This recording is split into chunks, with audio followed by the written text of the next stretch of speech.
por favor, porque ya me dejaste con todas estas dudas de los grandes secretos que este libro revela.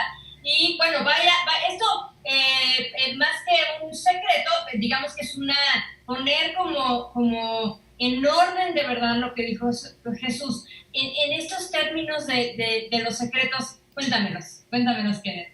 Bueno, de hecho, la idea de revelar secretos es una idea que el cabalista Jesús, al igual que otros grandes cabalistas, Marian, tenía la opinión en cuanto a los secretos de revelarlos. Por ejemplo, hay un pasaje muy conocido para todos los lectores de la Biblia. Él dijo, nada hay oculto que no haya de ser revelado. Es una frase que está en los evangelios. Claro, en las iglesias se manipula el peligrés. Fíjense cómo son las cosas, haciéndole creer, lo oculto es tu pecado, el pecado oculto que saldrá a luz. Y la gente vive asustada. No, Jesús tenía en mente lo oculto, el sod de la Torá. No hay nada oculto en el sod de la Torá que no haya de salir a la luz. También Yeshua les dice, lo que yo os digo al oído, discípulos, ustedes lo van a decir desde las azoteas. Está escrito también en el Talmud respecto a los secretos, a la mística hebrea, a la cábala. Habían rabinos que tenían una opinión diferente. Y eso es lo hermoso del mundo judío. Eso es lo hermoso del mundo de la cábala, que hay debate. Uno puede debatir las ideas de qué piensa otro rabino, qué piensa este rabino, qué piensa este cabalista. Porque otros eran de la opinión, y está registrado en el Talmud, de que habían secretos que solo había que susurrarlo al oído del discípulo. ¿Okay? Entonces se lo digo al oído, secretos del Maaseh Bereshit y el Maaseh Merkabah. Y hay que decirlo al oído a un alumno que esté entrenado para poder recibir esa potente luz. Muy bien, hay cabalistas, místicos hebreos, que opinaban de esa manera. Jesús opinaba de otra manera. Pero no solamente Jesús, también otros místicos. No, los secretos que les entrego son para que ustedes los revelen.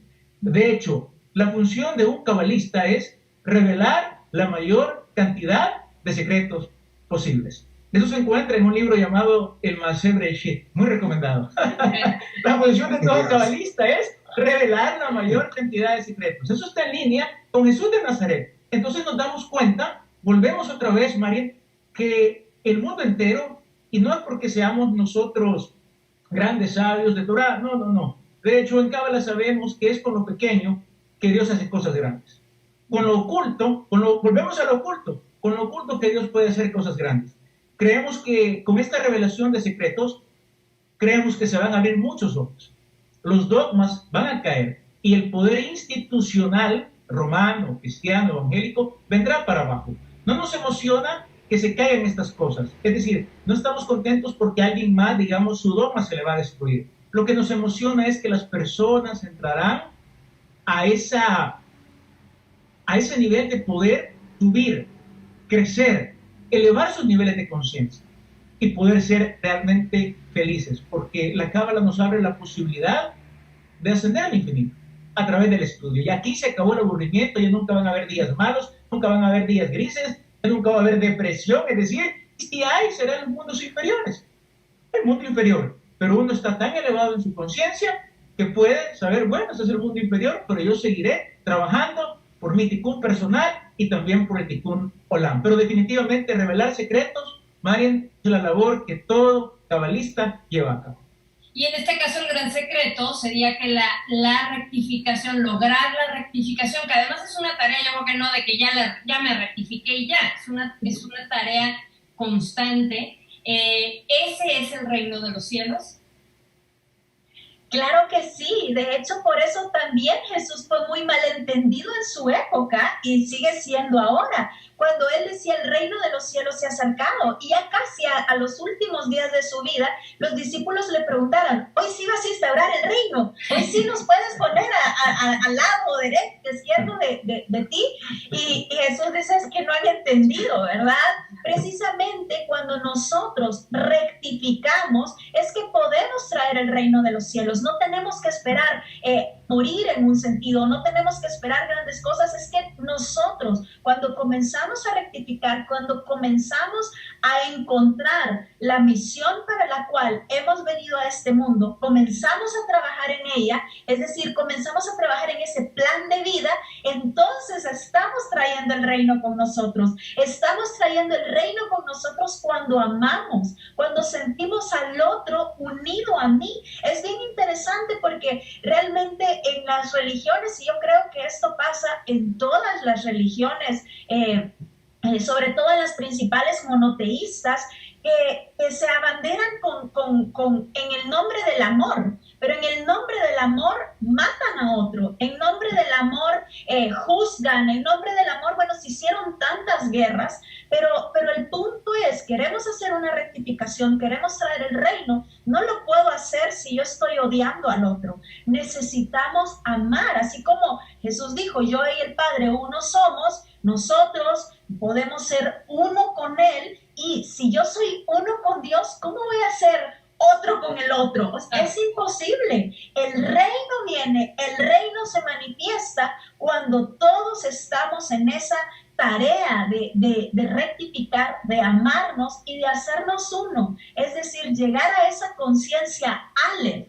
Es ahí donde el reino se manifiesta. Ok, muy interesante. Mira, yo sabes, Marian, que soy judío, yo nunca creía en la Trinidad, pero fíjate, los tres coautores, cómo hemos logrado el libro, ¿no? Ahora tengo un problema yo con este tema, pero bueno, mira. La Trinidad ha funcionado, a pesar de mi monoteísmo antitrinitario. Mira esto, ¿eh? Claro, es verdad, Mario. Sí, que se instituyó después la Trinidad, ya lo hemos platicado. Oye, ¿te acuerdas? En el siglo IV, ahí se estaban inventando cada cosa. Exactamente. Oye, Mario, a ver, yo creo que hablando de las enseñanzas de Jesús, una de las más importantes, obviamente, es el Padre Nuestro. Y ahí podríamos encontrar tal vez los niveles del árbol de la vida en esta enseñanza.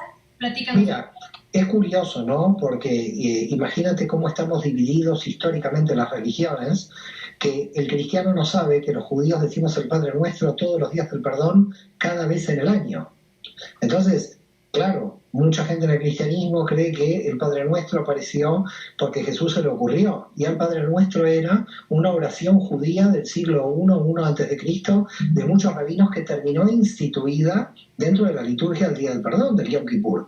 Por lo tanto, primera cuestión, yo siempre de pequeño dije el Padre Nuestro, claro, no tan sintético, no la síntesis que lo plantea Jesús, sino es mucho más largo. El Padre Nuestro dentro es Avinu Malkeinu Sheva Shamayim, que es Padre Nuestro que estás en los cielos en hebreo.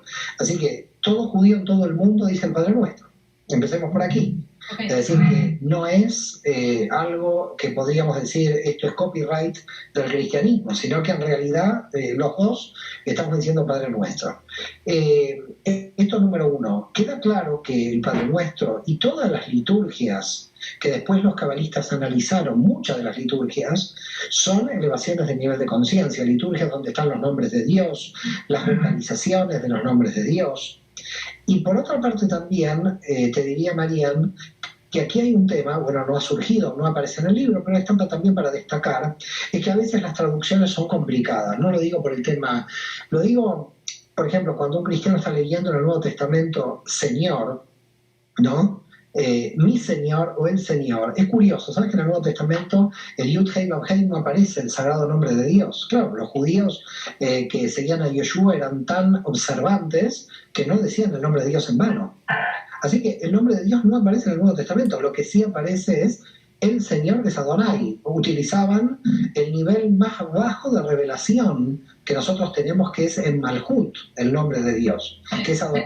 Luego en la mala traducción se hizo mi Señor, el Señor, se confundió Adonai con Adoní, que quiere decir mi Señor, no el Señor, y aparece Jesús como el Señor, cuando en realidad se le decía mi Señor, que es Adoní, que es algo muy habitual, que sería como un don, ¿ok? En el español.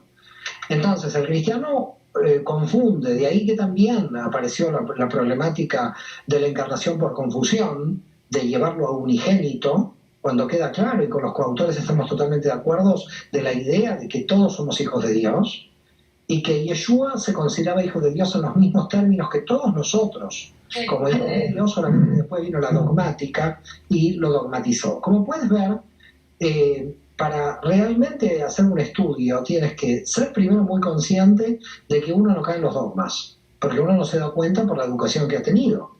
Luego hay que ser conscientes de las traducciones buenas o malas. Luego hay que ver cómo funciona el literal frente al SOD. Es decir, como puedes ver, claro, no todo el mundo puede correr tantos velos como de alguna forma, y sin mérito lo digo, hemos trabajado los tres. Porque hemos tenido que sacar muchos velos, no solamente uno, nuestra propia educación, primer velo, las traducciones, segundo velo, cuál era el SOD que estaba detrás de lo literal, otro velo más, y luego, cuando, por ejemplo, yo leía los textos, ¿no?, de Kenneth Dietel, claro, yo de repente no estaba acostumbrado a un tipo de lenguaje que proviene del cristianismo, ¿ok? Y entonces hay un lenguaje que proviene del judaísmo. Entonces tú en el judaísmo dices Tikkun Olam, la gente te entiende, pero dice Tikkun Olam, reparación del mundo en el mundo cristiano, no, sí entienden reino de Dios. Ahora lo curioso es que reino de Dios y rectificación es lo mismo, Tikkun Olam y reino de Dios, así que estamos hablando del mismo lenguaje, pero luego la cuestión, cuando viene la mente racional a conceptualizar este término, nos mete en una trampa porque hace ver que el reino de Dios o Tikkun Olam sea un resultado único y no un proceso, como bien decía Ethel. Es decir, nosotros tenemos que entender que el reino es un proceso. Y entonces, estamos en el reino desde que se creó el universo, porque el rey creó este reino. Por lo tanto, el Ein Sof, como rey, Dios infinito, creó este reino. Así que el reino ya estaba. Así que siempre estuvimos en el reino de Dios, solamente que abandonando a Dios nos quedamos con el reino solo. Entonces, el problema es que al reino de Dios hay que conectar al reino con el infinito, hay que conectar al reino con la Matrix. En definitiva, hay que conectar con nuestra conciencia. Cuando decimos elevación de nivel de conciencia, ¿qué estamos haciendo? Estamos haciendo una reconexión. Lo curioso, que de ahí viene el nombre religión, que es religar. Pero lo curioso que los que dijeron que iban a religar nos han separado. Entonces, ¿cómo es posible? Ha habido aquí una contradicción. Las religiones nos han separado cuando venían a religarnos. Entonces, nosotros decimos, ahora religuemos en serio, realicemos una reconexión, realicemos el Tikkun Olam, la rectificación, y si hacemos una conexión en serio con la Matrix, entonces ya vamos a ver cuál es el camino. Cada alma tiene su camino, pero como todos tenemos que tener este deseo de construcción y de ir al infinito, por eso digo, si tenemos la alegría suficiente de que en este siglo y el anterior ya hemos intentado solucionar los grandes problemas de la materia y vamos en vías a que hoy hay más obesos que gente hambrienta, es decir, que estamos pasando hacia el otro lado de la cuestión, ¿no? Porque había 2.000 millones de hambrientos hace un siglo y ahora tenemos 2.000 millones de obesos. Entonces, algo está pasando mal. ¿Por qué está pasando esto? Está pasando porque nos hemos desequilibrado. Siempre el ser humano se desequilibra cuando no está en contacto con esa Matrix. Entonces, cuando nosotros estamos en contacto con la Matrix, nosotros tenemos que regular esa energía para ponernos en equilibrio.